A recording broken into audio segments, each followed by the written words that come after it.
Make me go to rehab, but I said no, no, no. Yes, I've been glad, but when I come back, no, no, no. I ain't got the time. My daddy thinks I'm fine.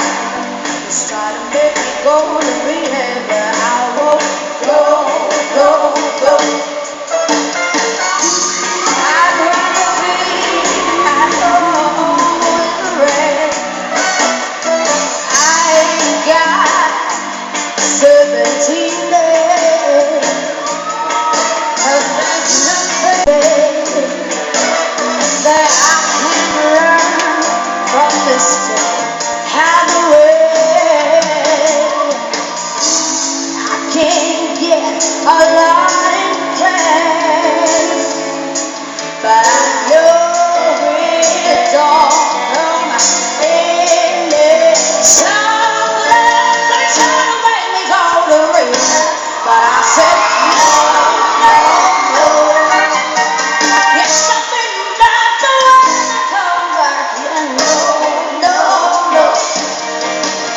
I ain't got the time, and if my daddy thinks I'm fine, he's trying to make me go, but I won't go, go, go.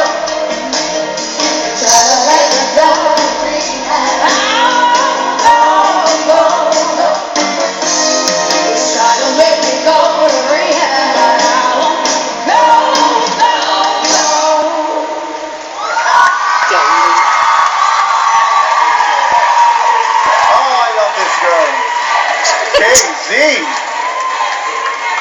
Alam mo, KZ, as a mentor, as a judge, and as your #1 fan, hinahanap ko talaga yung mga flaws. I can't find one in you. Hinahanap ko talaga. Kung hahanapin mo pa sa isang singer, ang ibig sabihin, ang galing yung singer. You're so good. You are 15 feet tall when you're on that stage.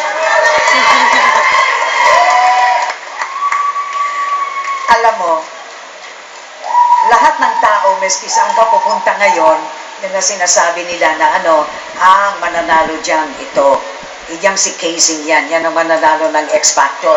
Kasi sabi nila, nagte-trending, nagagano. Pero marami rin nagsasabi, alam mo ba, alam daw niya na siya mananalo at yumayabang na raw ikaw.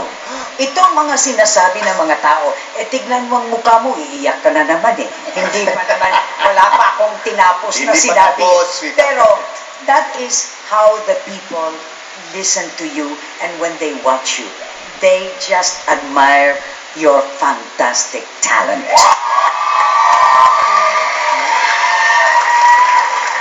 Okay. KZ, every week, yun nga, kagaya ni Martin, naghahanap ako ng masasabi. Meron akong isang sasabihin. Kasi kung anong mga comments nila, medyo andun na ako, sang-ayon ako dun sa mga sinabi nila.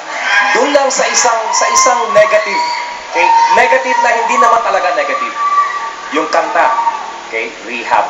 Ang sinasabi mo, they ask me to go to rehab, I say no, no, no. Ang positive dito ay dahil hindi mo na kailangan talaga mag-rehab. Dahil grabe talaga ang ginagawa mo sa kahit anong kanta na ibigay sa'yo.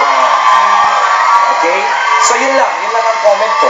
Message of the song, okay, pwedeng mas magandang message, but because of who you are and how you are on stage, ang entablado ay nagiging parang bahay mo. Parang iniimbita mo kami sa bahay mo. At bilang iyong mga guests, nagre-relax kami. So thank you again for inspiring us. Dahil sa galing niya, kailangan mag-rehab tayo lahat. Sa sobrang high na ako dito. But I do have an answer for Tito Gary's comment. Sure. I gave this song to KZ. I mean, of course, I'm fully aware about the meaning and everything, but tonight is a tribute thing. That's right. And that's why talaga yung pati look niya, talagang Amy Winehouse inspired, because tonight, KZ told everybody Amy Winehouse's life. It's not your life, So, no, you're right. but it's her life. Great. And tonight, You did so great. And kung si Amy Winehouse nanonood ngayon, she'd be doing this. Woo! Casey! Yes. Congratulations. Good job, baby. Thank you, judges. Woo! Casey!